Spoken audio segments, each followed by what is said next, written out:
So, Great. hello everyone. We have Mr. Shamit Srivastav on board with us, and he's also our program director at ISRI Mumbai, and which is Strategic Design Management, and he's also the program director for Product Design. And he worked in Mahindra and Mahindra as a senior manager of product innovation and strategy. He's also a panelist and speaker. He's worked with Cummins, he's worked with General Motors, and he's also worked with Bajaj Industries. And he has a lot of knowledge about automobiles, and he loves it. And he's just great when it comes to design thinking, mentorship, and leadership as well. So let's have a great session. And so over to you. Thanks, Urmika, and once again, thank you, Mice Labs, thank you, Think Young Academy, for giving me this opportunity. I was just telling Urmika, Leher, and Disha, who also are my wonderful students, that I was really curious to know that what is it that you guys have been working on over the past few months. This is their internship period, and I've been very curious. So I thought, let me come here and see what's happening. And yeah, today I'll be talking about value creation through business model innovation.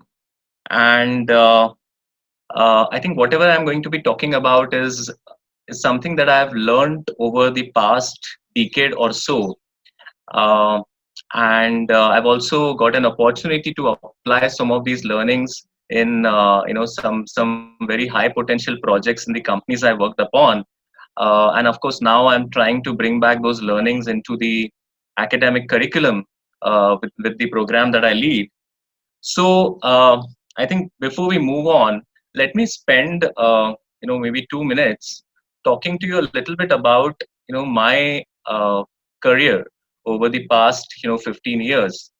So I happen to be a mechanical engineer. I think this was at that time when I think engineering and medical were the only two I would say opportunities, or only two areas where parents would want students to pursue their graduation. After I finished my engineering is when I happened to work for a company called Unio Design, and the reason I worked for this company was I got to learn about design, National Institute of Design, product design, all of it towards the end of my engineering. And, I became a lot more curious about, delving deeper into this subject. Um, and I think it was my I would say experience at Unio Design that helped me or shaped me to take up my master's program at IISc Bangalore. And then after I finished my program, MDes program at IISc Bangalore, I joined General Motors as a creative digital designer, working on a lot of I would say the surfaces, the design of car interiors. Uh, and then I happened to move to Bajaj Electricals, and it is in Bajaj Electricals where I designed a lot of products like fans and lighting fixtures, and I would say steam iron. But the star that you see, after my product designer journey, that first yellow star you see out there, was the first inflection point in my career. And why do I call it an inflection point? Because I'd never thought, how my career would, I would say, take a detour at this point. And that happened when I joined Mahindra and Mahindra, the Mahindra and Mahindra Automotive, on 8th of June 2010. In fact, 2 weeks back, I completed 10 years being in Mumbai. I think before that, I'd never been in Mumbai. So I think it's been a decade that I've been in Mumbai as well. Uh, so I happened to join their innovation team, and maybe I'll talk a little bit more about it when we move further. But interestingly, a lot of companies are now wanting to create their own innovation teams. They want people who are like the think tanks of the organization, and who help the company define what is it that the company should be doing 5 years or 8 years down the line. and I think that was the kind of opportunity I got to work on when I joined Mahindra. And I spent about 7 years with Mahindra, one of my brightest phase of my career, I would say, and I think the second brightest, or probably the other one, which I think right now is at par with that experience, is my experience being an design educator. I also spent a little bit of my career at Tata Cummins. That was the last company I served for before I moved to academia. Uh, and this happened because I think there came a time which I think a lot of people would have come across, their relatives, parents, cousins who get this corporate boredom. I kind of went through that phase, and I wanted to do something which was definitely not corporate. Yeah, so I think that was my corporate journey, and it was in 2018 when I decided that I don't want to do corporate, but I really didn't knew what I want to do after that. And I, I had this, I would say, engagements happening with ISDI, which is the place where I currently serve as the program director. And I thought, academics is one place where I think I can do well, and that's how I stepped into academics, in the year 2018. So that was a brief I would say introduction about me. And like I said, there were two inflection points. One was when my career moved from being a product designer to being a business designer, or a designer who creates value for business. And the second inflection point happened 2 years back when I moved to academia. Okay. So yeah, I think Mahindra has been very close to my heart, and I would say that this is also. I keep getting some messages here, Mika. There's something popping up. There's someone called Rohit who's requesting. Uh, just check. Okay, so as you all know, right? Okay, let me ask you this question, guys. Okay, and I'm going to be keeping this session a little bit, I would say, interactive. And please use the chat window to answer, the questions I have for you. So, can you all name few of the brands or few of the products that Mahindra makes? Okay, let's see how many of you get it. Can you just quickly put it down on a chat window? Yeah, XUV. Okay, tires, tractors. Yes, yes. Yes, aerospace got it right. Two wheelers, yes, right. So yeah, I think that's the spectrum, that's the broad range of products that Mahindra Automotive is into. Okay, right now we are still talking of automotive, and Mahindra is a large group, and they do a lot many other things like hospitality and financial services and things like that. Um, right. And also IT services. So if I have to ask you, what is the business that Mahindra is into? I'm sure your answers are going to be that they are into manufacturing of automobiles, tractors, financial services, so on and so forth. Correct? Am I right? Yeah. Okay. Let me move on to the next slide. Right. This is Ola and Uber. And can you tell me what kind of business is Ola and Uber into? So again, can you use your chat window to tell me what is the business that Ola and Uber into? Aggregator, rental, cab services, connecting people, shared service, right? Correct. So, right, right. Okay. So I think all of you, got it right. They are into I would say taxi services, but here is what I would like to focus your attention on. If you consider Mahindra to be a automotive manufacturer, right? Uh, the other companies that you see on the slide are the companies that you would call Mahindra's competitors. Do you agree? Right? Maruti, Hyundai, Tata Motors, Ford, Renault, and I think a lot many new companies, that are setting their footprint in India now. Yes, right? However, if I tell you that both Mahindra and Uber or Ola are in the same business. They are in the business of moving people from point A to point B. Okay. Mahindra and Uber are in the same business of moving people from point A to point B. Now, as soon as I change this definition to definition of moving people, now you think about who are the other competitors that Mahindra has, right? So what I'm trying to tell you here is, if you redefine your business, you actually get to, I would say, uncover a lot many other players who might become a threat or who are already the threat to your business, which means railways, waterways, airways are also involved in moving people. Segways and bicycles are also moving people. God has given us two legs. We move our on our own foot.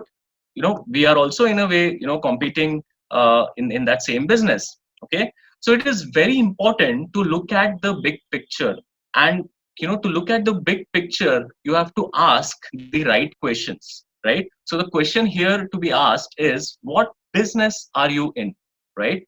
And I have few more examples.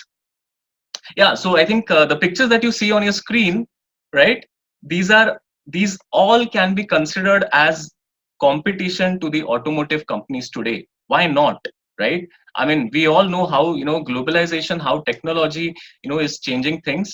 And everything that you see on your screen, right from skates to segways to even the jet suits, right? All of those are mobility modes, right? They are all products which move people from point A to point B. So they're all competitors to automotive companies.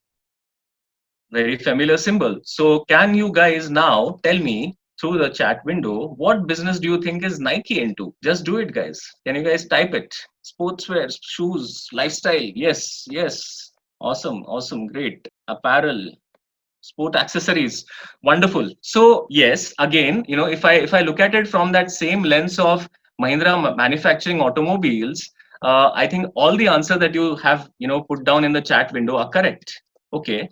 However, I'll say nike is Nike does definitely makes and sells shoes, but in a way it is in the business of inspiring the athlete in all of us, right? I mean, there's definitely something, there is a different feeling that you would, all go through when you, let's say, are in a mall and, you're crossing, let's say, a Nike store, right? Or let's say you are at a Decathlon store, you've gone to buy one thing, but you probably get influenced by a lot of things around you, right? And it happens with the most of you, including me, that we end up buying some fancy things, and we said that from tomorrow I'll definitely wear these new shoes and I'll go for jogging, but that those shoes always remain in that box, and then you discover after a few months down the line, oh, okay, I had bought the shoe few months back, okay, and I'd forgotten about it, right? It happens with a lot of us, and it happens with a lot of other products. So I'm sure you all know CureFit, right? It's a service, right? It's a service that helps people do fitness regimes, help people follow fitness. I would say meals. They also connect you to nutritionists, doctors, and a lot of other things. So till now, I think the competitors for Nike were only Adidas, Lotto, right? Those kind of people for you. But why can't CureFit, in a way, which also inspires healthy lifestyle in us, can also be a competitor to Nike? And the point that I'm trying to establish here is, you should always have a wider view of the business and the sector that you are into. Okay, don't get limited, don't keep your view too limited to things. google Google is definitely a search engine. More than 90% of their revenue comes from advertisements, but they are in the business of increasing our knowledge. They are in a business of taking care of our curiosity, right? So that's how you can define Google. Okay. Red Bull. Okay. Definitely it's an energy drink, but it is in the business of helping us live our lives to the absolute extreme. You look at the advertisements, look at how Red Bull is positioned in the market, right? It's all about experiencing that extreme. It's all about encouraging you to go and do that adventure. I am a chai lover, and I have a few more slides on the chai, and so I thought, let me put this thing here. We are in Mumbai, so vada pav and chai we should definitely talk about. It's it's going soon, getting in rainy season, so why not miss that? So what do you think the chai wala ka business is? Any thoughts? Joy, connecting people, absolutely right. Yes, keeping energized, right? Correct. So I think yeah. So chai wala ka business is definitely relaxing and refreshing people in their breaks, right? That's primarily what it is all about. And I am going to be talking a little more about chai wala, not just because I love my prime minister, but also because it is connecting to the topic here. Starbucks, what do you guys think Starbucks is into? Yes, experience, coffee, yes, hangout place, yes, connecting space for meeting, right? All of that. So I think now you guys have understood, what I'm trying to say here. So Starbucks is in the business of encouraging people to meet, greet, and converse, right? That's primarily what Starbucks does. I mean, of course, it sells coffee and it delivers experience and it gives you free Wi-Fi, and some nice shakes, milkshakes. But primarily, this is why it exists, right? So with all of this, that I explained you, I want to talk about the concept called marketing myopia, and this is exactly what I was telling you, to have a wider view, right? So companies should start defining themselves, based on the customer needs that they serve, and not just based on the products they sell, right? So because I'm going to use some of my academic examples also here. So if I talk to a lot of people, or a lot of students in our campus, and I if you ask them what is it that they're working on, they'll say, I'm designing this nice app. So for me, I keep telling them, don't say that you're designing an app, right? App comes later. What comes first is a product or an offering or a service, right? So you always design a service, and you use that app as a medium to interact with your customers or with your backend functions, right? So remember one thing, that you should have a wider view of things. And today, I'm sure there are a lot of I would say startup people here, or people who are aspiring to get into startups. Please define your businesses from both the perspectives, right? I'm sure the first bucket is there. You have already thought of what product or what idea you're going to be working on, but do look at the industry view. Do look at the wider view of where is it that you are going to be operating in. Okay, so that was the first piece I want to talk about. Now let's get into business model, right? And I'm sure business model, for all those people who I would say are new to marketing concepts. They may not like frameworks and models so much, but I'll try to simplify it as much as possible. So business model is all about how different activities, or how different functions, different things that a business does are interconnected, right? And it is important for us to know that interconnectedness. If we don't know that interconnectedness, you can't deliver the value that you are aspiring to be delivered to the customer, right? So it is very important to understand how different things work, right? And I would also say that business model is also important, because value is also a function of revenue, as in how much does the customer pay you for the value you deliver. But it is also important to look at what it takes for the organization to deliver that value, right? Which means how feasible, how viable is it for the company to deliver that value, right? I'm sure for all those people who are in Mumbai and Delhi, before Ola, Uber, they used to exist Meru cabs. I mean, they still are there, but Meru and Tap cabs and Easy cabs. There was this one time when radio cabs were very popular, even before aggregator cabs came in. Now the business model of radio cabs at that point of time was very different. Okay, so what companies like Meru used to do in, let's say, 2005, 2007, that period, they used to buy the vehicles, right? So Meru used to buy, let's say, 500 vehicles from Mahindra, and they used to find people who can drive those vehicles. So that was a very, very, I would say, asset heavy model. Why? Because Meru had to invest in buying those 500 cars, right? And each car is going to cost you at least 8 to 10 lakh rupee. But look at what Uber and Ola did. Uber and Ola, all they did was they only brought, they just said that we'll give you enough opportunities to earn. You get your car, you can get your car through loans, or we can give you, easy loans. You get to us, and we will give you the rights, right? uh, all they did was they created that simple app which connected drivers, customers, the backend call center, and they facilitated this, right? So that is the difference, right? It is very important to look at how things are connected. So in simple equation, business model is everything related to designing, making, manufacturing, creating, right, product or service. Product here doesn't only mean physical product. It also means a digital product. Digital product could be an app, right? Everything related to selling, right, to finding the customers and distributing the product, right? So one is, there are two parts, right? There are two parts. One is the company side of the story, and one is the customer side of the story. The company side of the story is how will we make it, right? Who is going to help us make it? What is the process of making it, right? And the customer side of the story is, after we have made it, how do we send it to the customer? How do we ensure that the customer is able to buy it?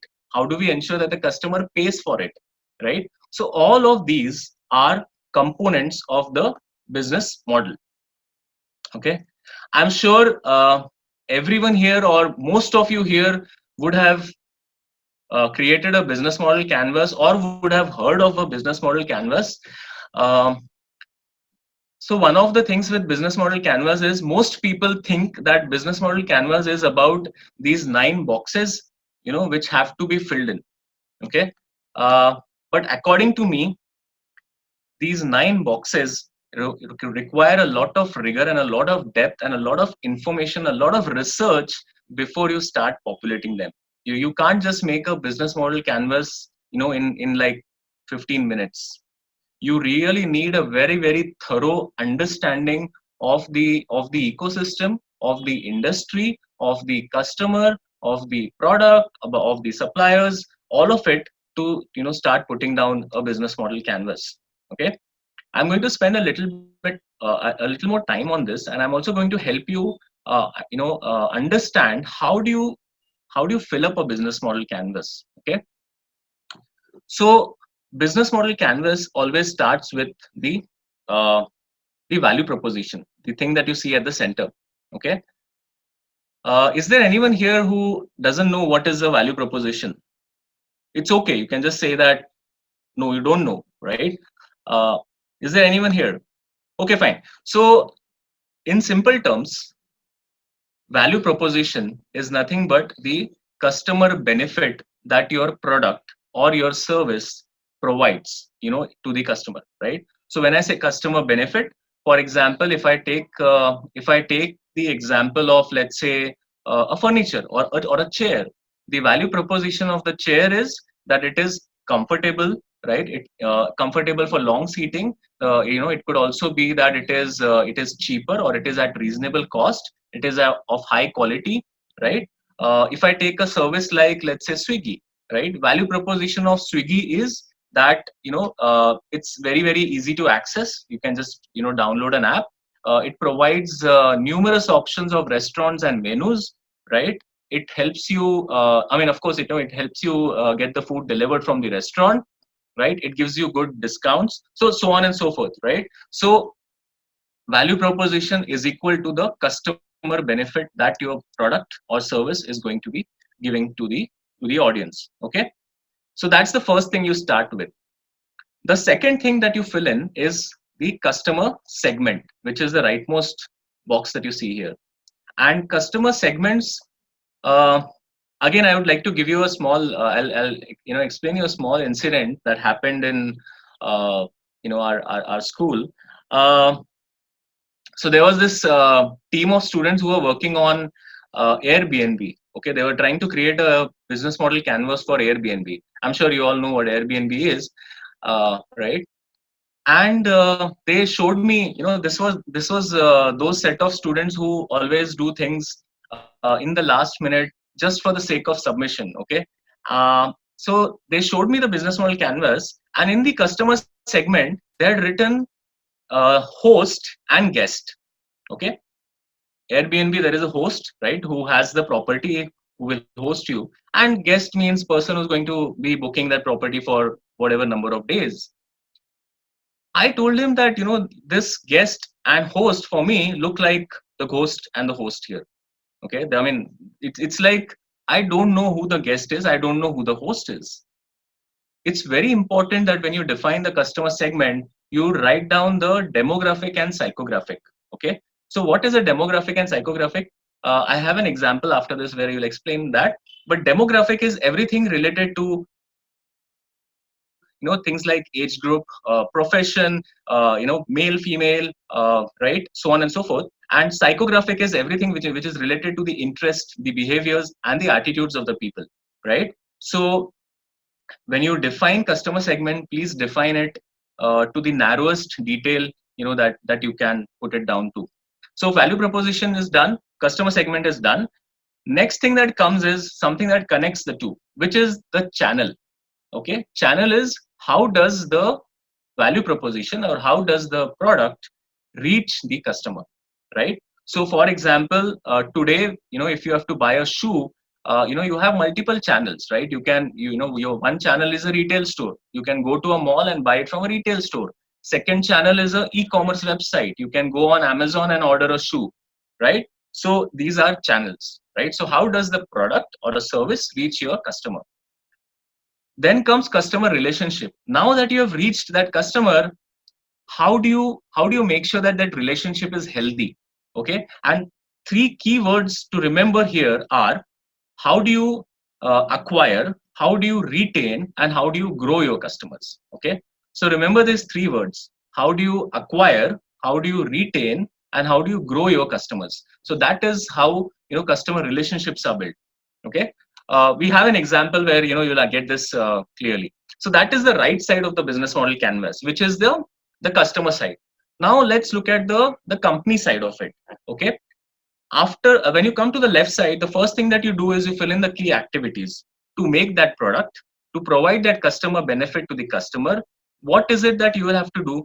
So if, let's say, you are a product company, you will have to design, you will have to manufacture, you will have to get raw materials, you will have to do packaging, right? You'll have to do marketing.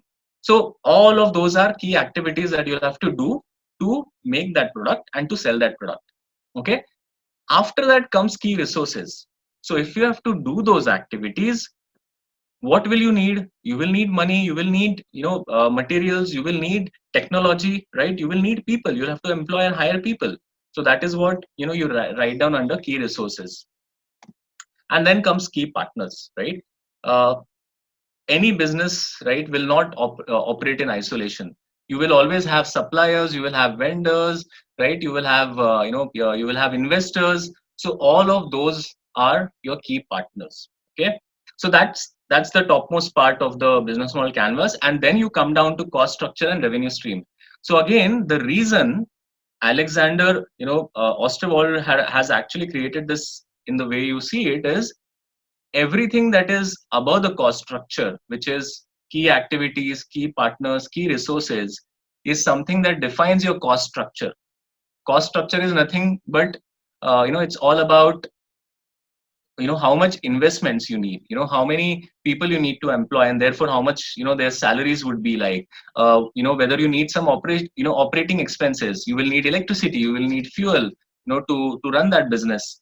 Or you will have to, you might need, let's say if you are running a website, you might need some paid subscriptions, right, for the website. So all of that is cost. And then comes the revenue. Revenue is people are going to pay you the price, right? That people are going to pay you for the product, or the, let's say if it's a service, that maybe the subscription or the rent that the customers would like to pay. So that's how the business model canvas is dealt with. And of course each of this requires a lot of research to fill in. And I have a small example, and again coming back to the chai, right, that I love. So the value proposition of chaiwala, right? And I'm talking about these chaiwalas which are there at the corner of a road, right? You would come across different kinds of chaiwalas, right? So Their value proposition, of course, is the chai is fresh and hot, right? They also have an option of low sugar, no sugar kind of thing. It's very reasonable, right? 10 rupee cup or maybe a 7 rupee cutting chai, as they say in Mumbai. Quick service, right? So as soon as you go there, the chai is ready, right? You don't have to place an order and then the chai is getting ready and then it comes to you. Some biscuits, right, which are there for people who would like to have it with the chai. Cigarette lighter, okay, these are smaller but very very important details. Most people go for a chai break because they also want to smoke, and smokers would always want a cup of coffee or a tea along with that, and maybe newspaper, right? So that's a value proposition of a chai wala, right, that you see at a corner of a road. So that's the first thing of the business model canvas. Now let's look at the customers, right? Who's is this chaiwala serving?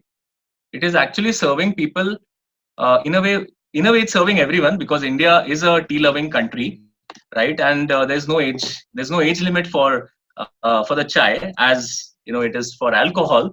But if you talk about profession, a lot of working professionals, students, daily wage workers. If you go to chaiwalas near office premises or colleges, right, you will see a lot of students. You will also see a lot of security guards. All of those having chai. Geography, pan India.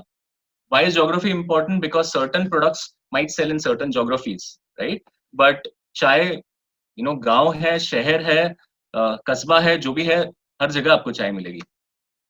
What about the interest of the customer? So customers are interested in conversations, right? Someone did spoke about this in the chat window. They want to smoke, so they want to go and take a chai break. Behavior, they need frequent breaks. Some people would always want a chai with breakfast, right? So there are people like that. They can't have breakfast. They can't have only breakfast. They either need a coffee or a juice or something like that. And that those are habitual things, right, that people develop. And people want to make phone calls, right? So at times people take a break. They want to do multitasking, and that's the reason they want to have a chai. So this was an individual customer, but the chai wala also serves a lot of other shops in and around that vicinity. So there are some nearby shops that might order chai from this chai wala. Now, what is a channel? So how does this chai wala reach out to the customer? Actually, in this case, there is no channel at all, right? It is just his, I think, placement on the side of the road that is enough for people to know that he exists, right? Because I think more than the chai wala needing the customers need chai, right? So it's actually the other way around here, right? Customer relationships, and I think this is a very important thing to understand. So how does a chai wala retain, or how does a chai wala acquire, retain, and grow its customer? So conversations, I don't know how, so if you keep having chai from the same place, the person knows you and he would like to have some candid conversations with you at times. Sir, आज गर्मी ज़्यादा है, आज बारिश आने वाली है. Those kind of conversations might happen. That smile, right? Every time he sees you, that there is something which is connecting, saying that चलो साहब आ गए, अब इनके लिए वो स्पेशल चाय बनानी है या वो अदरक वाली चाय बनानी है, right?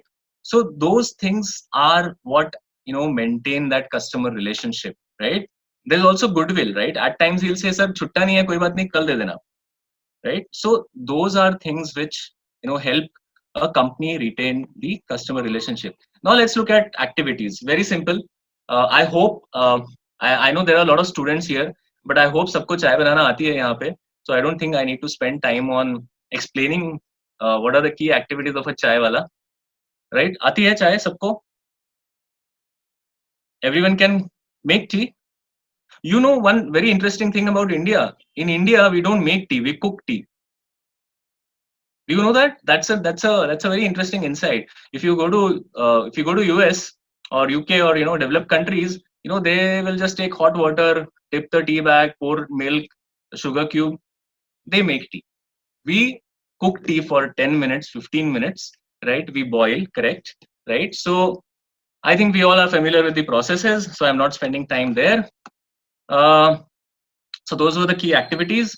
Key resources, staff, equipment, gas cylinder, right? Raw material, all of that. Key partners, just the raw material suppliers, maybe landlord if it's a legal place. Cost structure, right? Raw material के लिए पैसे चाहिए, wages देने होंगे आपको आपके staff के लिए, fuel, equipment, rentals and bribes. Most of these corner tea shops are not licensed, right? And that's the reason they end up paying, as they call it, haftas, right, in Mumbai, so that they can do their business peacefully. Revenue, revenue कहाँ से आता है? चाय बेचने से आता है. Individual and institutional sales, right? Institutional sales are those nearby shops giving you bulk orders. At times you might see some local advertisements at the chai wala shops, right? There might be some banners or something, put up for some maybe local event and all. Maybe they might be earning few things from there. Now this is a desi corner chai wala, but I'm sure this would be a very, very familiar sight to a lot of you. Is there anyone here who's not been to a organized chai shop like what you see on your screen, like Chai Point, and lot many others that you see? Or have you seen this? Have you all seen these kind of tea stores? Yes, have you all seen this? Yeah, Yevle Chai. Do you know how much Yevle Chai wala makes per month? He makes 12 lakh rupees per month. Yevle Chai wala. You guys should read about him. So again, it's a simple chai, it's a simple Indian chai, but look at how things are transforming, right? The experience is transforming. Chai तो वही है, चाय में कोई फर्क नहीं है. हो सकता है आपको लगेगा ये चाय ज्यादा हाइजीनिक है, fair enough, but it is the experience, right? It is that whole ambience. It is one more very interesting thing about this place is वो कॉर्नर चाय वाली दुकान पे आपको बिस्किट मिलेगी, यहाँ पे आपको कुकी मिलेगी. चीज वही है, नाम अलग है, right? So those are the differences, right? It's all about brand, it's all about positioning, on, and that's why it's all connected to how uh, business models work. So quickly, if we have to look the same chart for the for an organized chai ki dukan like Chai Point, look at some of the things in the value proposition. Of course, hygiene, seating, digital payments, right? आप digital payment करोगे, experience, right? And biscuits की जगह cookies. Okay, that's very, very important to note. Um, what else is changing here? Look at the customer relationship, and that is a sad part. Okay, that is a sad part. That conversation, those smile, the vendor knowing you, that has somewhere taken a toss, and what has come in place of that? Earning points. I don't think so I need that point. I think that smile is good enough for me to start a day. वो चाय और वो एक जो smile होती है वो काफी होती है शुरू करने, दिन शुरू करने के लिए. I don't think so I'm looking for discounts for chai, right? But that is what has taken I would say front seat in front of that corner chai wala, right? Channels, social media and advertisements. I think there's nothing which doesn't happen. There's no, I would say, business that doesn't operate on social media these days. um, Look at the cost structure.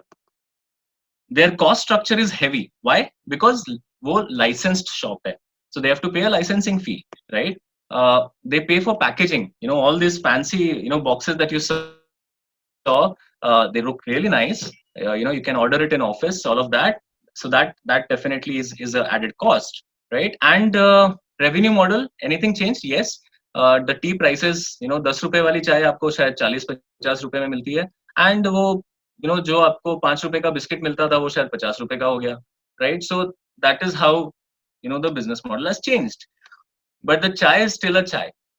So it's all about how do you package it, how do you deliver it, and how things change. So I think if I was given an opportunity to or if I had an opportunity to start a organized chai business, keeping everything the same, I would have thought about what can I do to make sure that that smile and those conversations and that goodwill which was there between a corner chai wala and a customer is also retained in an organized chai business. Okay, I hope the example helps.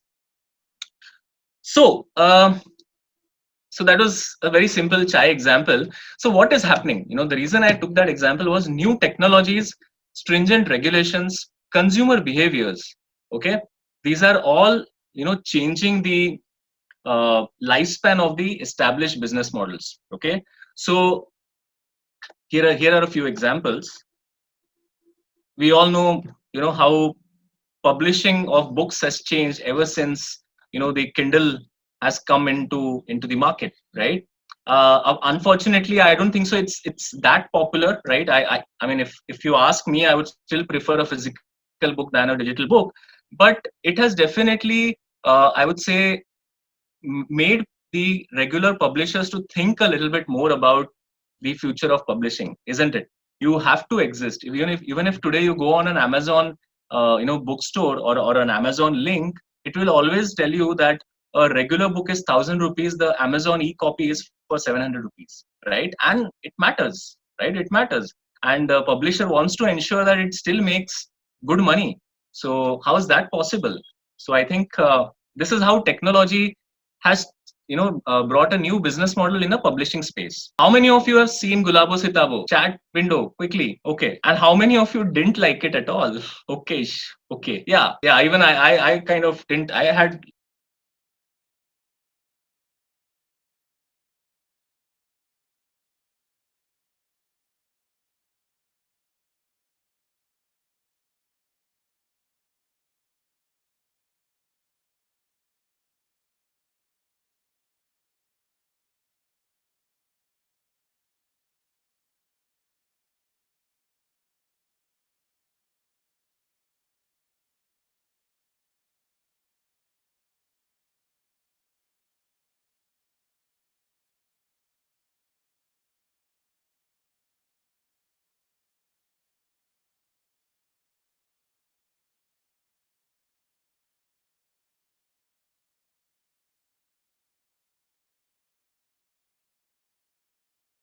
a little bit better expectation, but that's okay. I think it was a slow movie.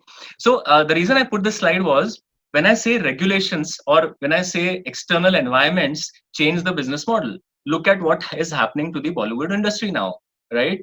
I mean, every Friday there used to be a new movie release, but last 3 months or last 2.5 months, Bollywood movies have not released, right? And whatever is releasing or whatever is, I would say in the pipeline, they are all planning to release it online on Prime and Sony Live and all those dhero sare apps. I would say that you see live streaming. So that is another reason why business model is changing. Why business model is changing? Because the producers are not going to make a similar kind of money that they would have made from the box office, right? And therefore, I think that's the point I'm trying to make here, that you should keep a wider horizon. Don't just get stuck to one of the things, and it's very important to keep innovating your business model. Okay, so this was about how regulation changed it. uh, I keep having automotive examples everywhere, including my I would say courses.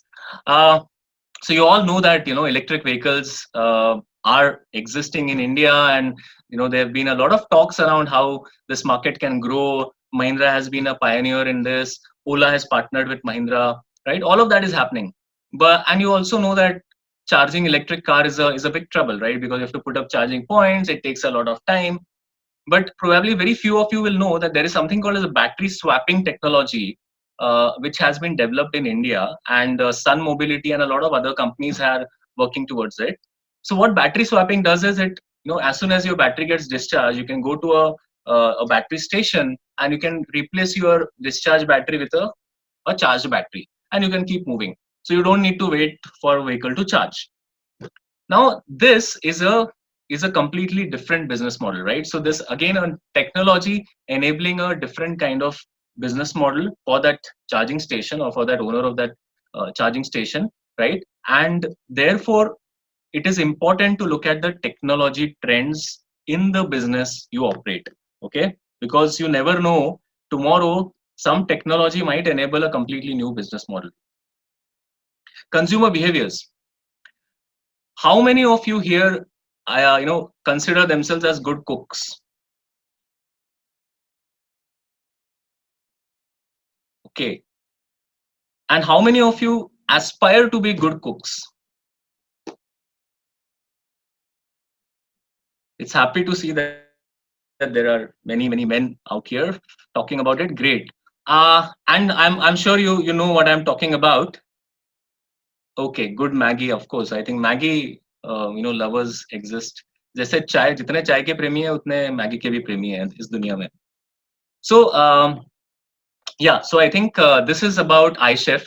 iChef is a very very interesting service. So you decide that tomorrow you want to cook, let's say let's say butter chicken, and you just tell iChef that this is what you want to cook, and you tell that you want to cook it for two people. They will send you all the ingredients in that right proportion to your home, and they will also send you a recipe of how to do it.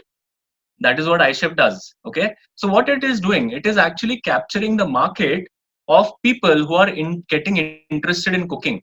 And this market is getting bigger and bigger. Why is it getting bigger and bigger? Because a lot of youngsters are moving out of their homes, out of their hometowns, and they are, going out to study, to work in IT companies, so on and so forth. Right. And it's not easy uh, to get a good maid who can cook food at least, let's say, half as close to what your mom can cook. So usse acha yaar khud hi bana ke kha lo, right? So I think this hobby, I would say, is developing, and this market is growing, and that's what iChef is trying to do. So this is an example of how a consumer behavior change can bring in a new business model. Okay, quickly moving on to innovation. Urmika, how am I doing on time? So I think everyone's having a great day. Okay, So fine. Okay, cool. Okay, so I'm going to talk a little bit about innovation. And again, quickly, guys, on the chat window, can you guys list down some of the things that you think are innovative or examples of innovation?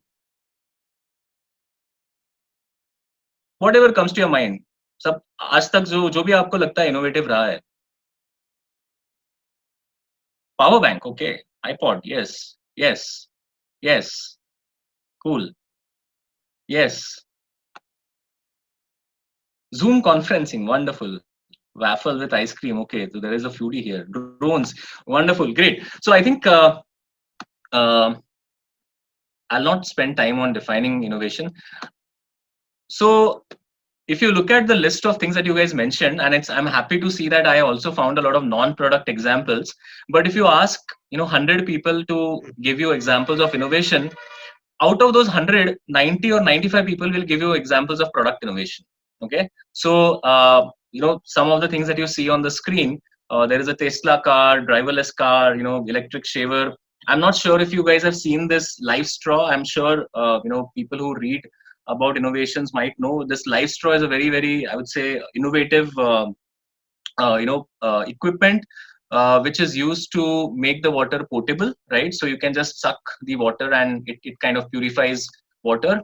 So I think that's one of the examples, and which I kind of like a lot. So all of these that you see on the screen are product examples, and I think that is what happens with a lot of us. But okay, we did see drones, right? We did see Facebook in that chat window. There are a few more examples that I would like to talk about.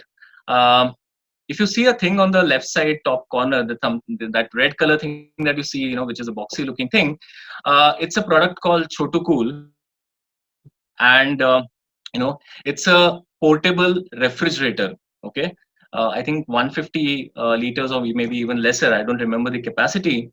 Now, this refrigerator was designed and developed by Godrej, I think about 15-20 years back, right? And the idea was to create a refrigerators for people who live alone, and bachelors, and even those panwalas, right? Who want to who want to store some of the things in an ice box.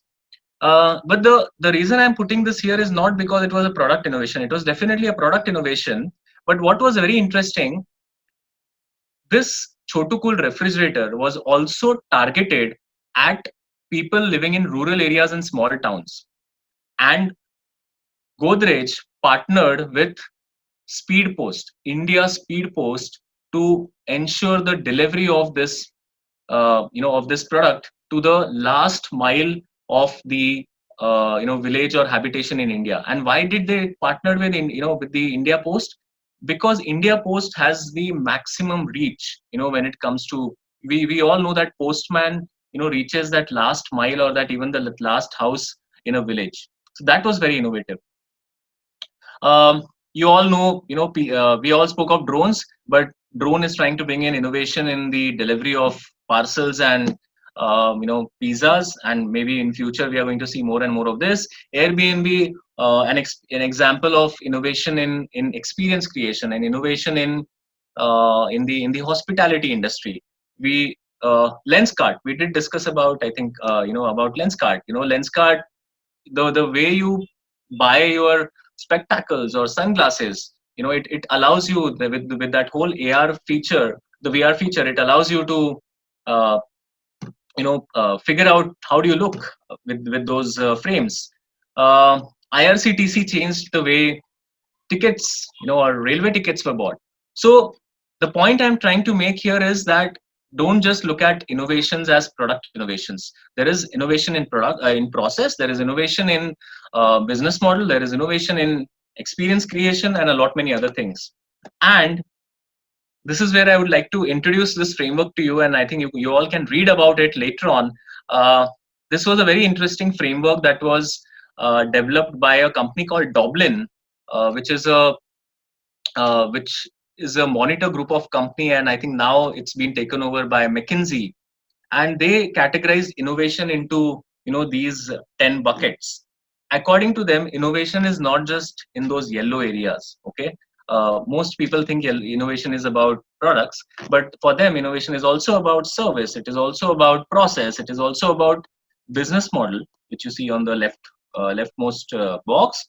It is also a lot about customer experience and customer engagement. Okay, and uh, this is where I would like to talk about. We all know.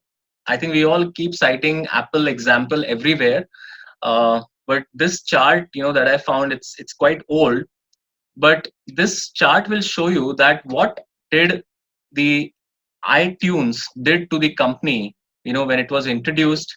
I think in early 2000s, and how the net income of the company exponentially grew from that point. Okay, so iPod, is not just about product. It is not just about that device, but it was about this whole legal online service that Apple enabled into that product, into that iPod, which we call it iTunes today, which enabled people, right, to download, the songs, which helped them grow from that point, right? So it was a system innovation. It was not just a product innovation. It was working as a system. And this is the potential that that a small feature can do, and this is how it can disrupt the business model. So I think this is kind of known that if you have to improve a process or a product, it is very expensive, right? Because product development take a lot of time. Product development might take 2 years, 3 years, 4 years, right? And it is expensive and time consuming.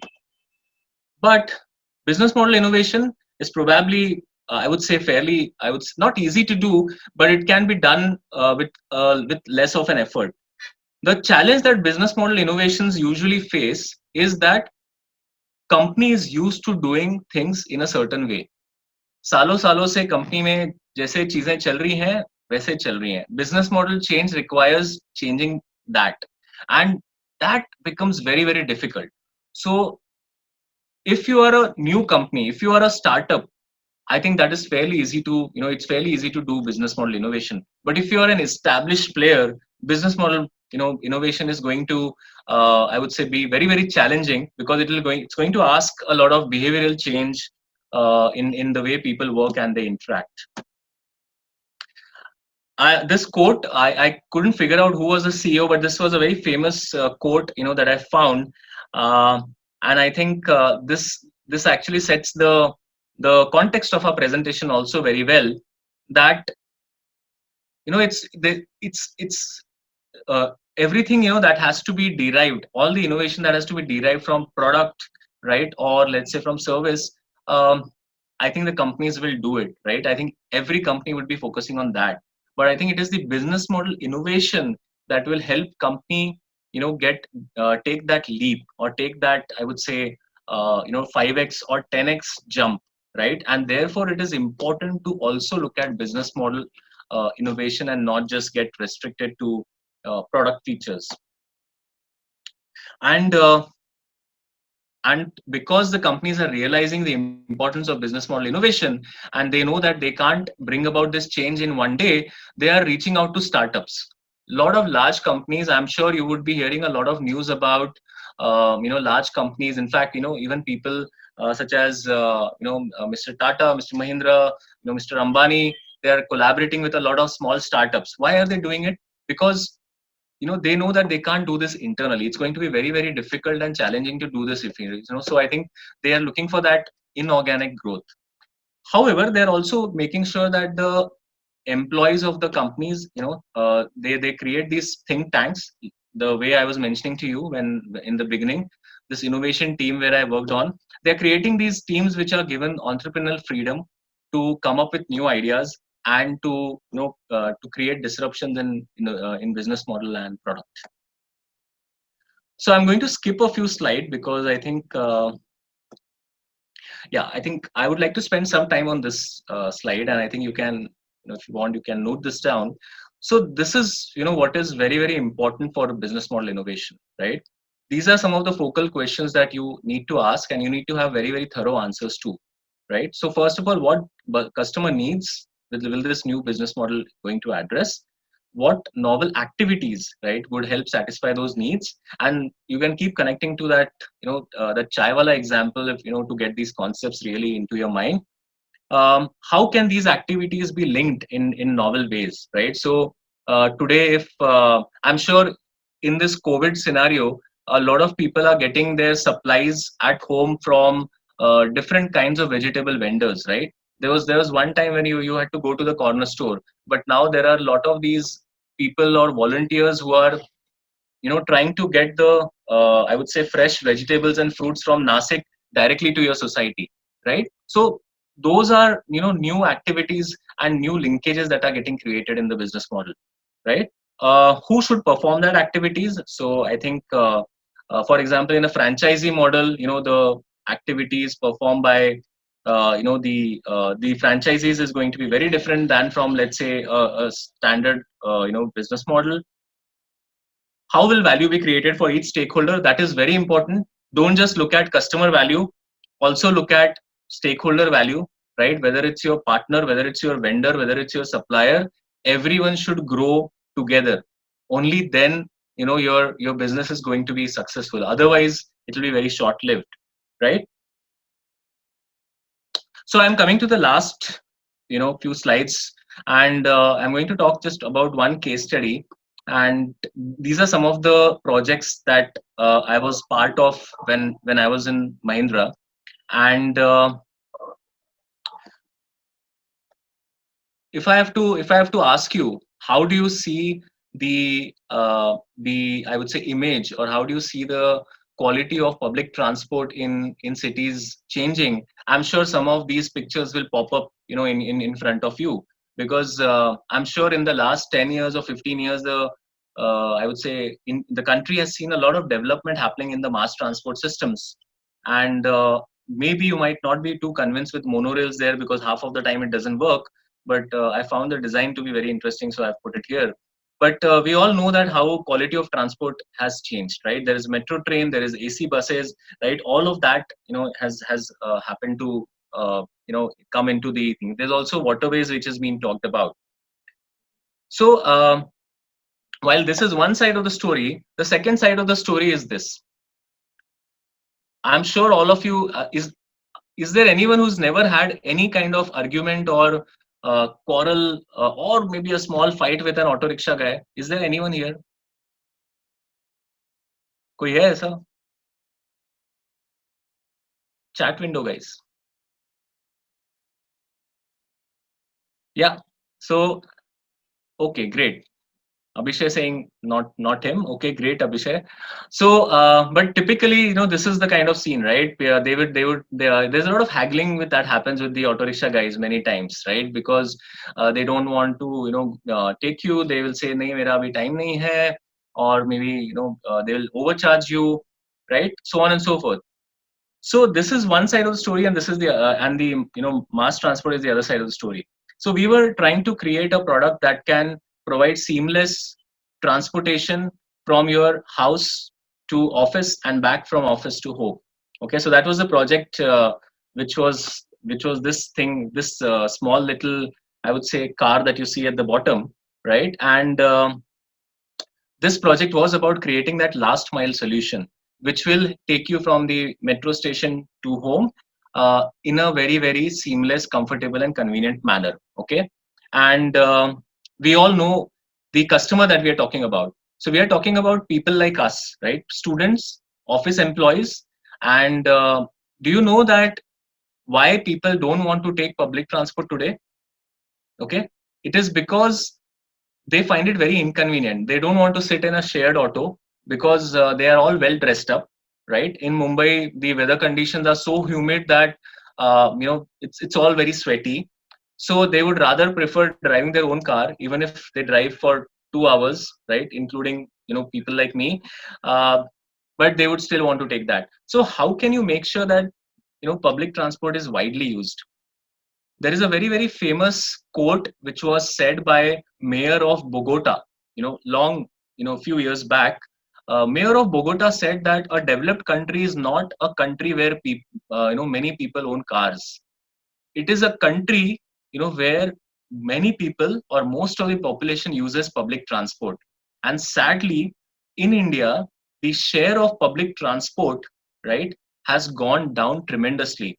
If you look at late 90s, 60-70% of the people used to use uh, buses and trains. Today, that ratio has come down to half. Why? Because everyone wants to drive and want to go in that comfort.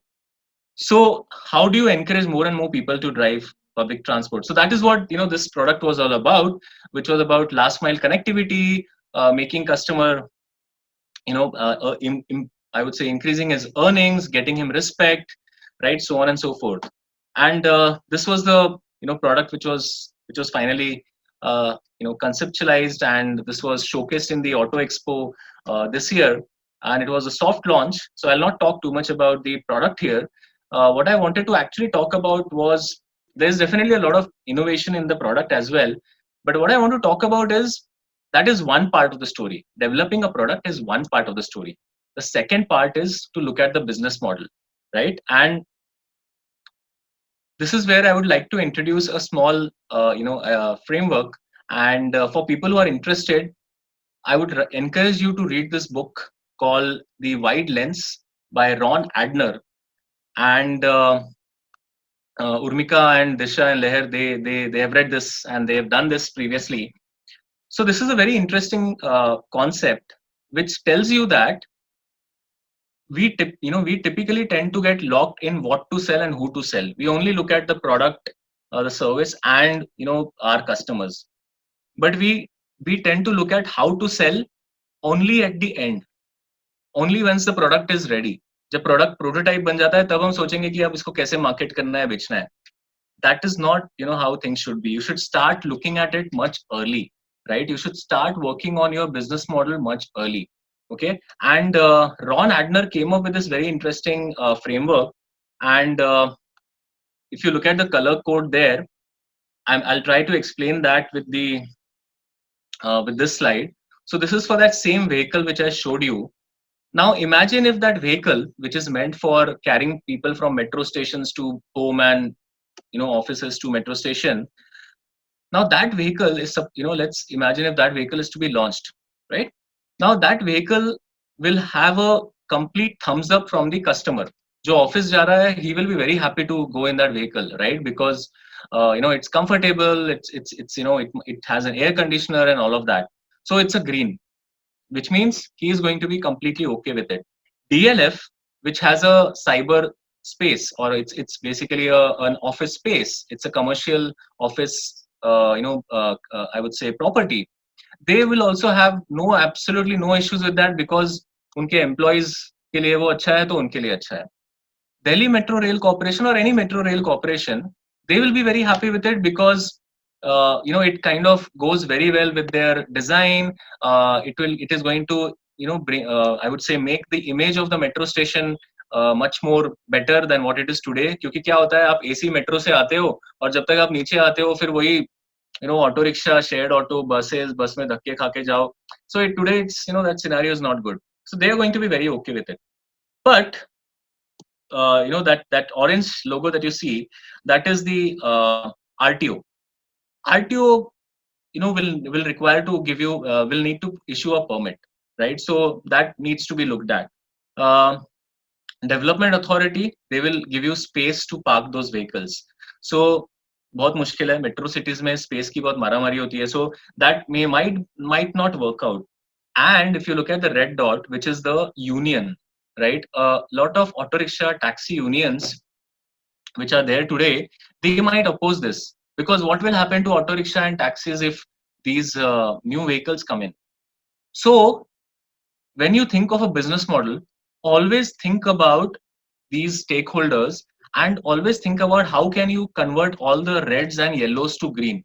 If your reds and yellows are not green, your product is not going to be successful in the market. Okay, and therefore you need to I would say make some visuals. You need to do some analysis of how this product can be taken to the market, the go to market plan, and what are the roadblocks and how can you avoid those roadblocks. Okay, so that's the that's the case study I wanted to talk about. I can't give you a lot of details on how did we do it, but I'll leave it there. And this is like a last slide. So if you're an entrepreneur, which means if you work in a company, right, think about, is there something in the industry or in your business that has not changed for last maybe 3 or 5 years? Ask yourself and write down those things. Okay, and then think about how can you bring that change, right? So that is what I would like you to do. If you're an entrepreneur, right, or if you're wanting to be an entrepreneur, you're a wannabe entrepreneur, okay, I would say that think about your idea, develop your idea, but also parallelly start thinking about the business model.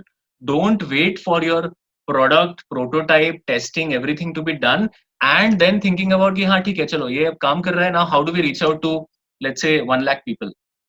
Never keep it an afterthought. Okay, start thinking at least, I would say, 6 months or a year before you launch it.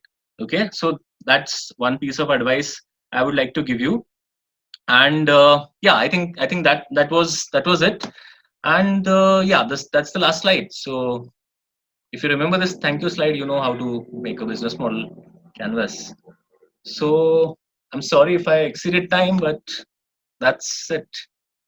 Thank you. It was a great session, sir. I think we all enjoyed the session. I already have a lot of questions pouring in, and Shall I stop the share? yeah, you can. Okay. Sanjeev sir had to leave because he had a family emergency. No worries, no worries. Yes, so should I start the questions? Yes, Urmika, go on. Okay. So the first question we have is how to advertise innovations in other domains of a business when the customer primarily is interested in the final product. How to advertise innovations In other domains of business, okay, such as channel or service, and when the customer is primarily interested in the final product. so actually, let me ask you the question. Let me ask you a counter question to that. I would say that today, even when you go to purchase anything, right, whether it's an apparel or whether it's a shoe or a watch, it is not just that, right? I mean, if you had to buy a watch, you could have always ordered it from Amazon or from an e-commerce website. But the reason you are going to maybe a Titan store and buying it, that whole experience, that whole, I would say, ambience, that whole I would say spread of things in that shop, those conversations that you have with the with the person who's explaining you about that watch, which you don't get it in an e-commerce website. uh, all of those are touch points, right? And all these touch points together, I would say, influence your decision to buy that particular product, right? So you're right. If I have to buy a watch, I'll definitely, I'm interested in product, but to make me decide is what, I would say these customer experiences and these surroundings matter, right? And therefore, it is important to also look at how can you create that aura or those favorable conditions around the customer, so that there is more likely of he buying that product. Does that answer? I think that answers the question. Okay. And the next question we have is how to sustain in such a stagnant situation. We are a design startup and want to align and get stability in work. Okay, that's a very generic question. If you're here, do you want to explain that to me a little bit more? What's the name of the person, Urmika? 1 second. I've compiled the questions. Oh, okay. Okay, so this question was there in the FAQ list yesterday. Okay. Uh, that's a too broader question. I would rather love to meet them, understand what kind of design services they intend to provide, and if I know what kind of services they intend to provide, then I can actually help them decide how can they plan out their roadmap for growth, right? Otherwise it's going to be it's left only to I would say my perception. So I'll be happy to take that offline and answer them or meet them later on. Sure, sure. The next question we have is regardless of a great market for automotive, there is a downfall in the value creation in the target market audience. What's the reason? Downfall in the There's a downfall in the value creation in the target market audience. okay. Uh, Again, I think a better articulation would have helped. But what I understand is definitely the automotive industry is going down, right? And if you look at what automotive industry has gone through over the last 2 decades, where there used to be only a car and a jeep, but now maybe there are 10 varieties of car and 10 varieties of jeeps and SUVs, and I think that has happened because. I think the automotive industry has been able to cater to different segments, right? Earlier, it was only looked at as only family people will buy a car, right, and not individuals. But now they also know that a lot of newly, I would say, married people would want to buy cars, right, to socialize, to move out on the weekends, because weekend getaways is the new thing. So I think I think the essence there is to find the right segments. Okay, and I still remember that when I was in Mahindra, we were also looking at senior citizens as a segment and thinking of creating a completely, I would say, unique solution for them.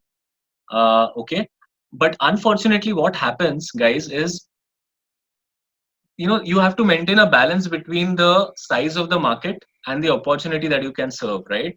So senior citizens probably, I don't know the right figures, but might be, let's say, 15% or 20% of Indian population, and with they or most of them not being in the condition to drive cars, that was somewhere left out. But I still feel um, service industry can do a lot more in automotive. I don't know if you all know about Priyadarshini cabs or Forshi cabs. They still run in Mumbai. These are cab services by women for women, right? And that's a very interesting proposition. They I think what is very important about cabs these days is security and safety of women, and that was a sweet spot that Priyadarshini and Forshi cabs targeted. So I think it is important for automotive industry now to look at, I would say, more new services than looking at new products, because new product investments are also going to be very high, right? And I think they're going to take a lot of time to get into the market. So rather than that, automotive industry should start looking at new services. Zoom Car is another example. Car emerged because there were these group of people who who have been wanting to go out, but taxi is very expensive, right? And then Zoom Car as a service came in there, and even if one person or two people knew driving, the whole group can go out and I they can enjoy. So I think that is something which I think automotive industry should look into.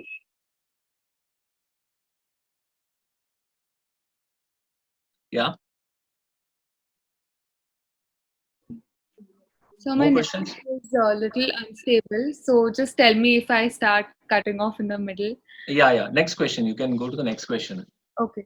Um, 1 second. What can one keep in mind when designing the business model for a social cause? Okay. So I think social startups or social innovation, are usually non-profit, right? And even if they are profitable, they would always use that profit for their own development, right? However, I think, and I may I may not have a complete answer, but I think social innovations should work very closely with a lot of government stakeholders, right? And then also I think private stakeholders. Uh, a lot of private companies and corporates are interested into CSR funding, and I think if the vision of the company and if their CSR interest match with your I would say social startup, I think that's the best thing that can happen. Um, I would also say that a lot of government organizations right now, right, are focusing a lot on social, I would say, areas, and I think it's going to increase furthermore because the way cities have got impacted due to COVID. Uh, the smaller towns and rural areas are going to see a lot of, I would say, progress in the future. So I think there is a lot more that the social startups can do in these areas along with the local authorities out there. So I would say that networking and co-creation is key for social startups. I think that answers the question. So the next question we have is how China and US is disrupting Indian and global business and industry, and what is needed to be done to face the industry challenges in India to become a global BMI hub. uh, This I think question the, is by the Mr. G.R. Prasad. okay. Uh, is it Mr. Guru Prasad or It's him only. okay? So I think the answer to that is something that our honorable Prime Minister already spoke of 2 weeks back or a few weeks back, which is about localization. But I think it sounds very simple, but it has to be implemented on the ground. So what I always feel is that India is always considered to be immense, a country of immense talent, right? But I think we are poor at execution, and it's not just about thinking and making ideas, but it's also about making things work on the ground. So I think BMI, right, business model innovation, has a lot of scope with that whole localization happening in India, and I'm sure a lot of young people out here have a great future to contribute to in that way. So now I think it's left up to the local governments, the state governments, to figure out where is it that they, or which are those areas that they need to develop. So for example, if you look at um a lot of MSME sector, right, medium and small scale and micro enterprises, there are these clusters which exist in the whole country, right? So for example, Rajkot, and that whole Saurashtra belt has got I would say a lot of engine and powertrain manufacturers, right? You would find a lot of glass manufacturers in and around Aligarh. So there are these clusters which exist. So I think there's need to have a lot of those kind of clusters, and that ecosystem where I would say local products can be developed, and I think also marketed. I think that's a great answer. And the next question we have is, how do you manage to distribute finance for a newly startup from scratch? Okay. I Business. think this is something where I'm not a subject matter expert, okay, and I'm sure there have been sessions, with in on this platform on that. All I know is, right, it always start with your own investments, reaching out to families and uh, collecting everything, that you can get in terms of your help and I would say your own savings. But I think it is important to develop the product or the service or the idea to an extent that you can get some seed money, right? And seed monies, you can get it from, I would say, small investors. You can get it from some incubation, cells, and then I think the next stage is where you start start developing that idea further, and you maybe do some more pilot, create a pilot batch, test it out, and then it goes to that angel investment, route. uh, but I would say that I think this is all I can help you with. I would say that you should probably reach out to someone who is into startup investing for I would say more detailed information. The next question is a very interesting one. And can you cite an Indian example where a startup within a large organization has changed the large organization's traditional mindset? Hmm. Uh, Good point. I think I recall two examples, right, of a startup that have done really well in a corporate. I'm not sure if they have been able to change mindsets. I believe yes. One, of course, is this. So in Mahindra, we had this thing called. So there used to be Porter, right, a company which used to deliver goods. So all these tempos that you see. So if you have to shift a house, you will go out, reach out to a nearby tempo stand. So there used to be an aggregator service called Porter, and Mahindra bought that. And Mahindra had started something on the lines of Porter called Smart Shift internally uh, within Mahindra Automotive business. And Kaushalya, who leads that business, is a very good friend. In fact, I've been trying to get her to our campus as well. So, so I know that SmartShift did very well internally, and after Porter's acquisition, I think they've now started to expand. And I also know that now Mahindra, which started with this small entrepreneur initiative called SmartShift, now has a complete new business vertical on Mahindra Smart Services and Mobility. I think it's called MSSML, if I'm not wrong. So there we see an example where a small maybe idea or an initiative which became a small business is now becoming a complete new business vertical, right? So I think that is one example which I would cite here. Yeah. Yeah, I think that's a good one. I didn't know Mahindra actually did something like that, the porters thing. You didn't mention it in class. Oh, okay. I might have missed. There's something to be kept for next year also, no? Yes. And the next question we have is, how to increase customer reach with minimum advertising expense?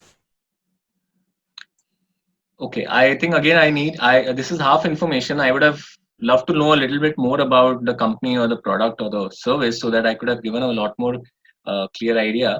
Uh, I think advertisement is something that nowadays people don't use that much, right? Because I think social media has made things so much accessible and easy for a lot of startups and organizations to do that. You can't just miss being on social media, right? And I feel social media is also, I would say, reasonable. right, to market and to promote your product or service than traditional mediums. So uh, I think the first thing that needs to be done and done really properly and thoroughly is to have a great website even before you're on social media. you know Even if you are not yet live in the market, but your product is ready and you have a business plan, you should have a great website, right? Something which appeals, which looks as good as as you would make a pitch presentation. And unfortunately not many startups do that first, right? And this is what I would connect back to, that what we feel are the first few tasks may not just be the only first few tasks that you need to do as a startup, right? And that's the reason that you should also start looking at some of these smaller things, not just the business model which I said, but also a website, guys. I mean, if forget social media presence, pehle website banao, right? And then after you have a great website, then of course you can go on social media, you can start sharing your web links and all of that. And that is good enough for maybe first 2 3 years, and once you then start taking off, you will start generating some revenue to start spending on your marketing expenses. Correct. The next question we have is a very interesting one. Does Yeah. is business model innovation more important than product process innovation? Okay. Maybe I missed saying this in my presentation. So those 10 types of innovation that I showed you guys, do read that after maybe the talk or later on. But none of the innovations today, fall only in one bucket. You will always find that a particular innovation will fall in at least two or three buckets. Okay, so it's very difficult to say that this is only a business model innovation. That Chotu Cool refrigerator example that I showed, that is an example of a product innovation, right? It is also an example of, I would say, process innovation, because the way the Chotu Cool refrigerator was delivered to the last mile, right, also brought in the process innovation. I would also say it's a business model innovation, because you're trying to reach out to masses, and then you might want to sell a very low price product, but it's going to bring in a lot of revenue to you, right? So that, I think, was so. According to me, any innovation, whether you take a product or business model innovation, may not be categorized as only that innovation, right? It actually cuts across different verticals, right? It might be a primarily a product innovation, but it might also have a business model arm to it, or it might primarily be a maybe a revenue model or a business model innovation, but it might have some implication on process also. So it's never either or, it's a combination. Okay, so the next question that we have is, Yeah. why is automotive design industry small in India, though there is a lot of demand for better cars even in India? And what is the growth rate of product design in India? Okay, this looks like some product design student or an aspirant who's asked me. Okay, so let me answer it two ways. Okay, so first is automotive design.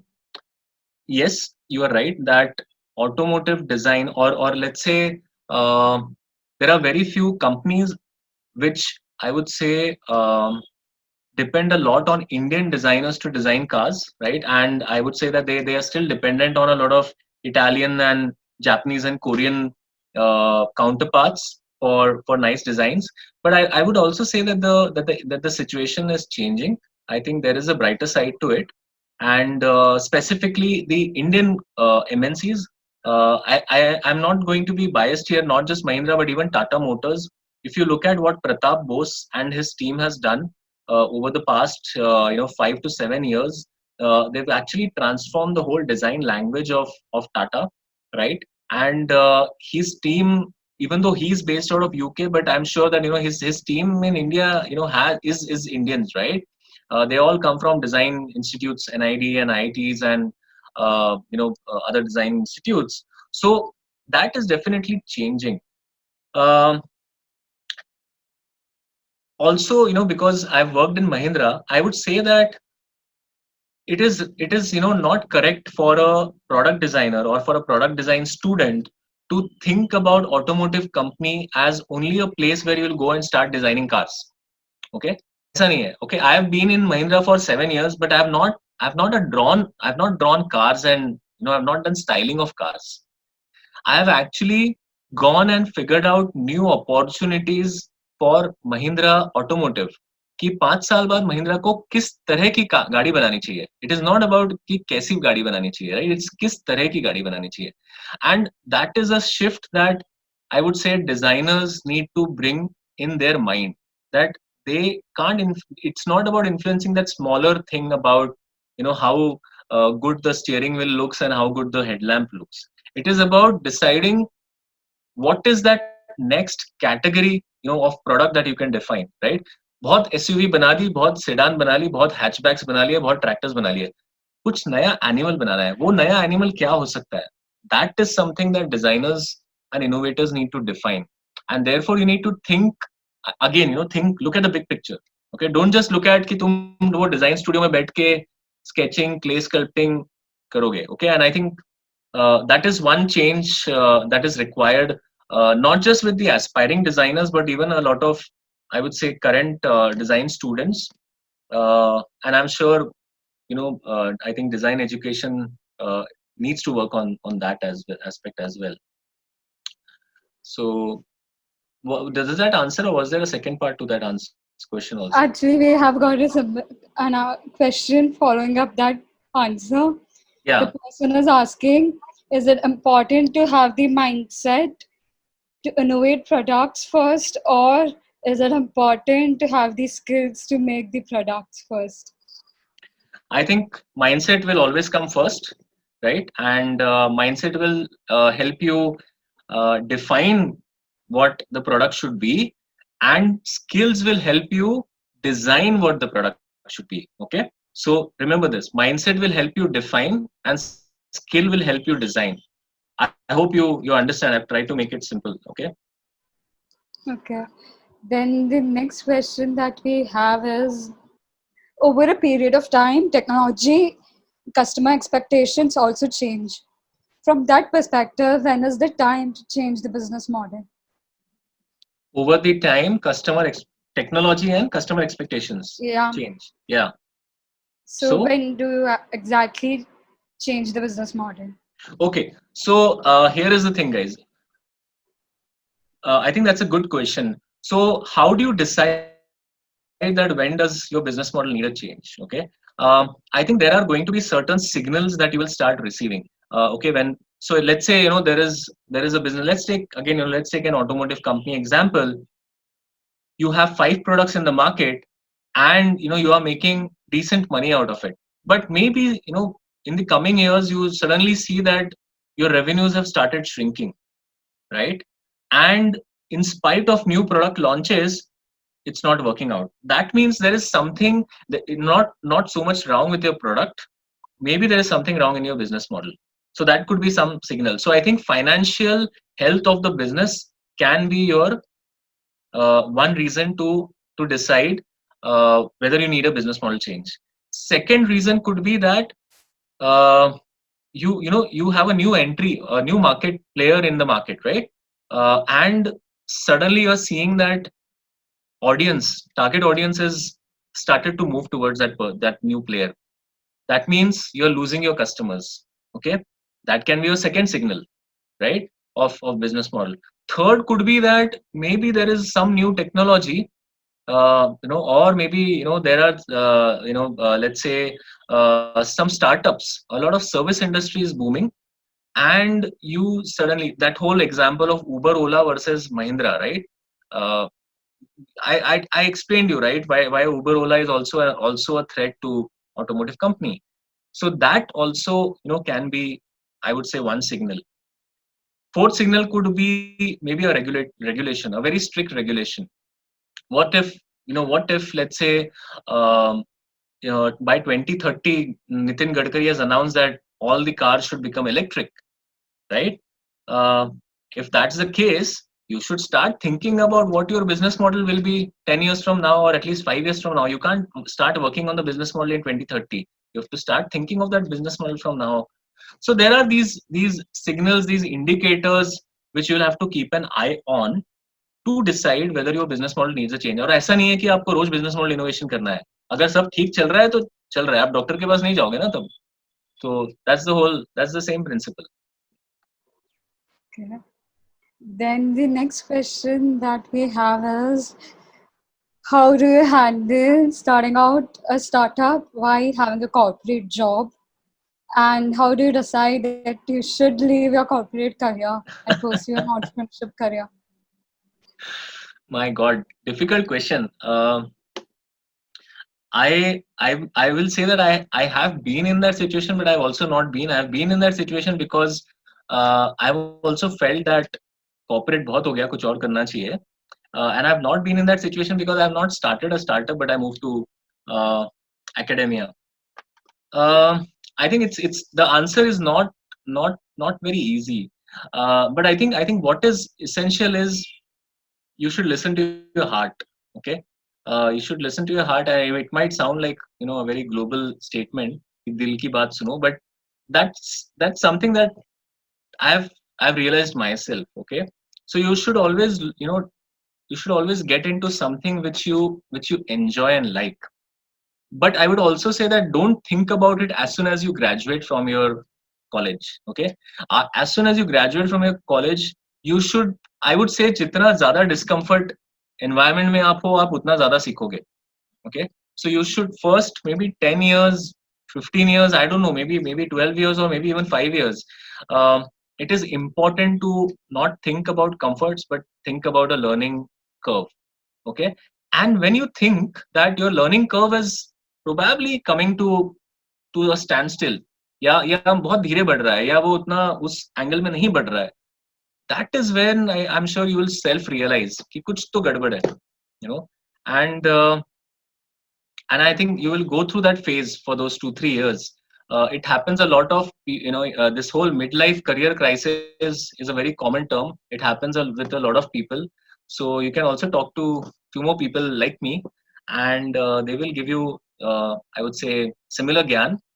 I don't know what your age is right now, but I would say that follow what your heart says. So if you think that this is where your fun, your enjoyment, your rest of the life is going to be, pursue it. But if you can wait, you can buy some experience and do it, then do it that way. Okay, thank you. Then the next question that we have is, any service-based company requires a lot of time for customers to accept it, like Uber and Ola took time. How does the service company gain trust of people, particularly in the case where you have to change the mental models and create a disruption? Okay. I'm taking some time to digest the question first. It's a very, very long question. Can you read out again, Disha, for me? Yeah, I'm reading it out. Any service-based business requires a lot of time for customers to accept it, like Uber and Ola took time. Yeah. How does the service company gain trust of people, particularly in the case where you have to change the mental models of the people or create a disruption? Okay. Okay. I think there could be multiple answers, but let me give you something that is top of my mind. So I think the advantage of being in a service business is that your time to market is very fast. Unlike in a product, right? So if you're developing a product, आपको शायद 6 महीने, 1 साल, 2 साल लगेगा product develop करने में. Service will, service you won't take so much time. You might be ready for your final prototype maybe in 6 months.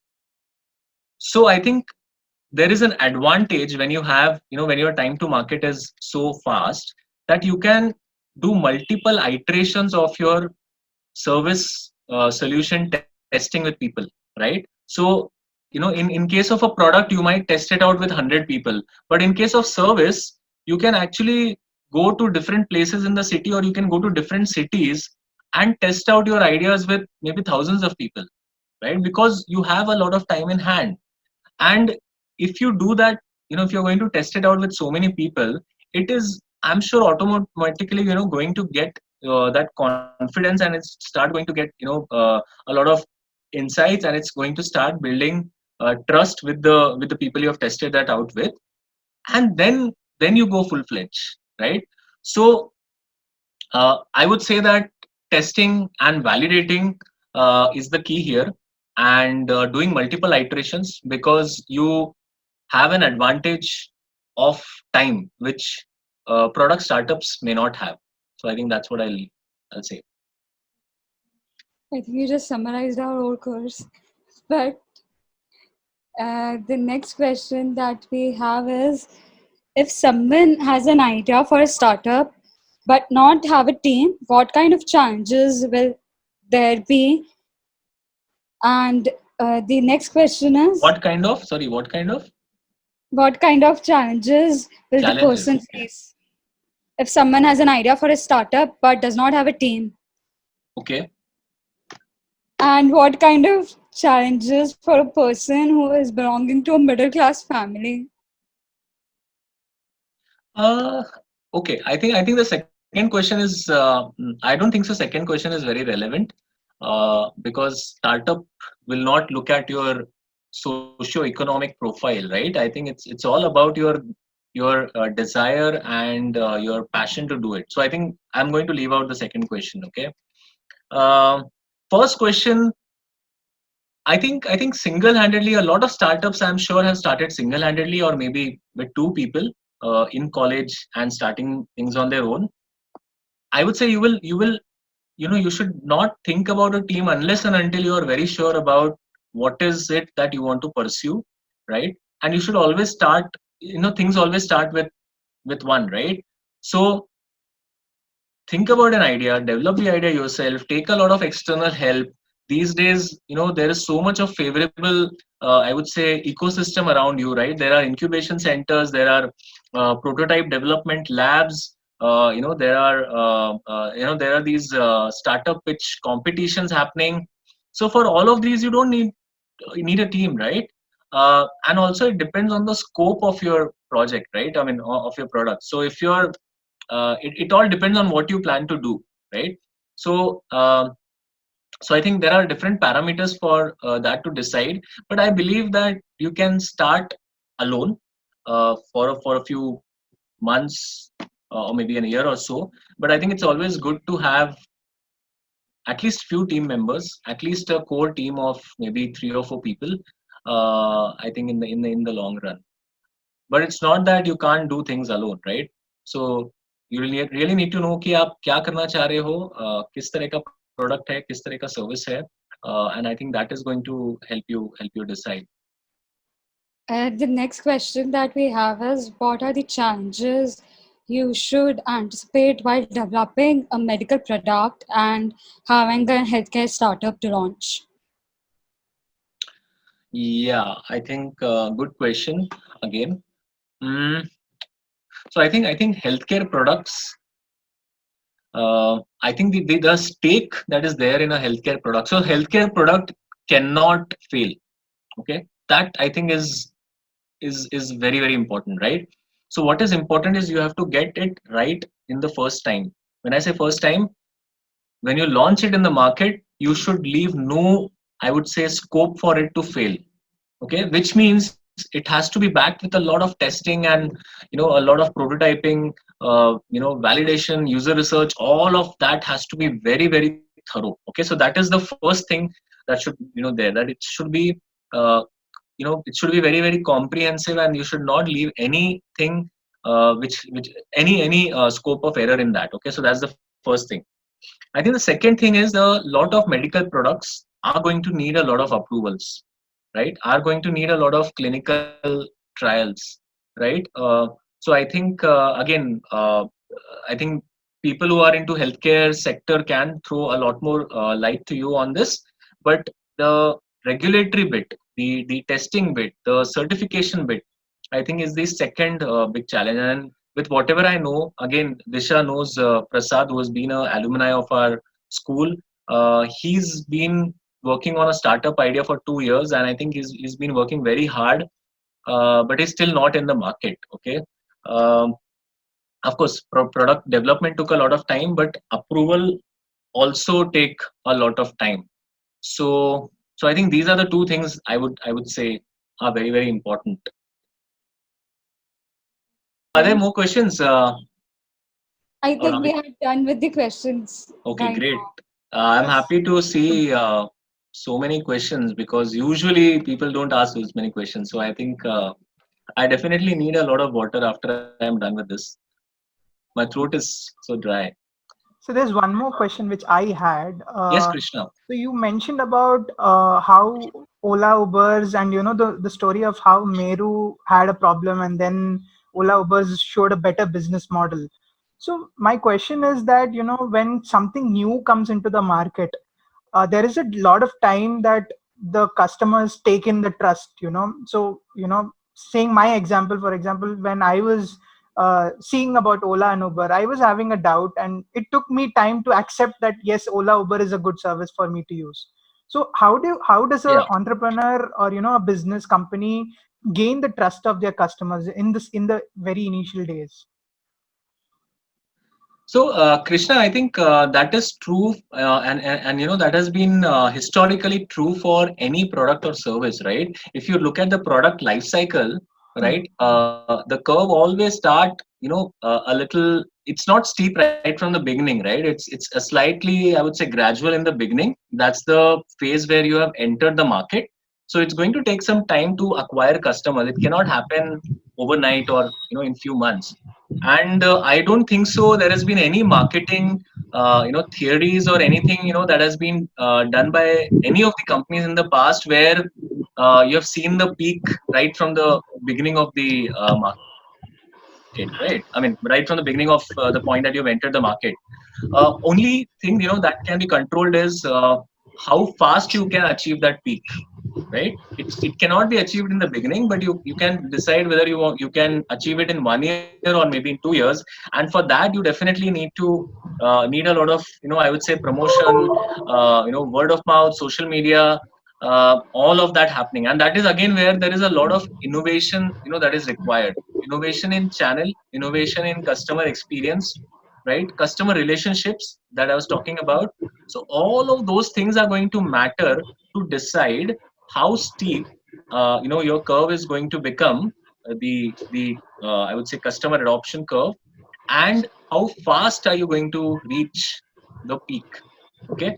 So that's the reason that startups, companies who launch new products have to be patient in the beginning. So I think the fruits of success will always take time. I don't know if it helps, but I have not seen any example which has been able to do this uh, I would say fast in the market, right? So it all depends on that. So Yes, we have that's one very last question. Ah, yeah. go Yes, on. sir. Yeah, go ahead. So the one last question that we have is a very interesting one. They have asked, what do you think is better, academic learning or practical learning when it comes to entrepreneurship and innovation?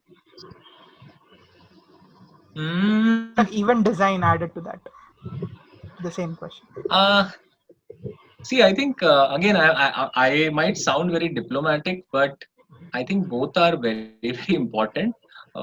So I think without academic learning, I mean, you can't have Dhirubhai Ambani's, coming out, everyone becoming Dhirubhai Ambani, right? So you definitely need a school structure. You definitely need, mentors. You definitely need skills that you acquire. But it all depends on how do you apply and, where do you apply. So I think both are very, very essential. But however, I'll also say that uh, a lot of academic institutions are now working very closely with the industry, and they are making sure that the two bubbles are getting closer. There is a lot of overlap between industry and academia, and ISDI also is doing a lot of work in that space. So some of those are getting addressed there. The other thing is, you all will be surprised to know, but statistics says that 58% of startups are incubated in academic institutions. Okay. I don't know which reference is this from, but 58% of startups are incubated in academic institutions, which actually is a very good number, right? Which actually tells us that a lot of young talent is interested to work in to take entrepreneurial careers, and I think it's the role of school or academic institutions to promote that. They can't do that alone, so they also need industry and the startup ecosystem to help them take this further. So all IITs, I would say IIMs, they all have their own incubation centers, right, where this is actually happening. So but I think network is also a key, right? You can't just have industry and academia. You need different kind of experts, and I'm sure I'm not a healthcare expert, but healthcare itself is like a big ocean, right? There are so many areas, right? There is orthopedics, there is there's cancer, there is ophthalmology, there's so many things, right? I mean, more than half of the things I can't even pronounce.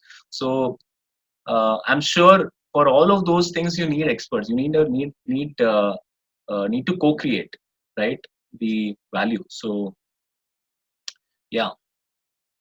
Okay. I think that's it. Thank you so much, sir. So we have it. Sorry for the internet issues that we had from our side.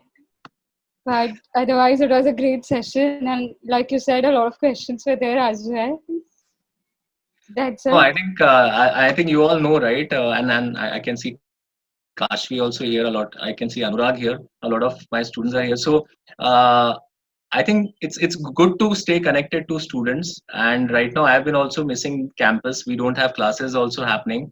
So I think it was great to not just talk to my students, but I think a lot of others who are here, a lot of young entrepreneurs, and I think it's good to make some new friends and network. So Kriya, and Krishna, I think thank you. I think it was great connecting.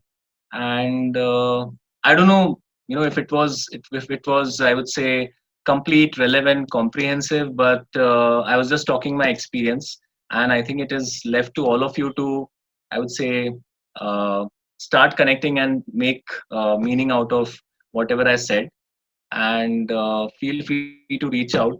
I think I'm there on LinkedIn, and my profile views have gone up a lot. I would say exponentially since last night. Uh, but thank you. I would say Mice Labs. Thank you, Think Young, and thank you, Urmika, Disha, and Leher, and enjoyed it. Yeah.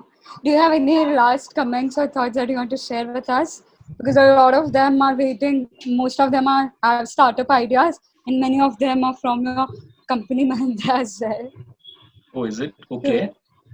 I think I kind of summed it up, right? I would just say one thing. I think it is your interest and passion that is going to drive you, right? And it is up to you to decide how do you connect and how do you use your learnings from the institutions, and how do you build your network, and I would say how do you also plan out, how do you also create your roadmap. It is very important to create your roadmap. Okay, you need to really know. ठीक है, you can't decide कि आप 5 साल बाद क्या करोगे, but आप 3 महीने बाद क्या करोगे, या अगर आप अगले हफ्ते क्या करोगे. At least can you start putting down smaller milestones, right? So I think if you can do this well, I'm sure you will succeed. But network is I think very essential, and I'll be glad to part of your network, right? All of you who are here, and help you out with whatever queries you have that I can address through my capacity. So all the best. Wish you all good luck, and I'm sure whatever startup you are in, whether it's healthcare, automotive, we're going to see I would say a brighter India few years from now. So all the best.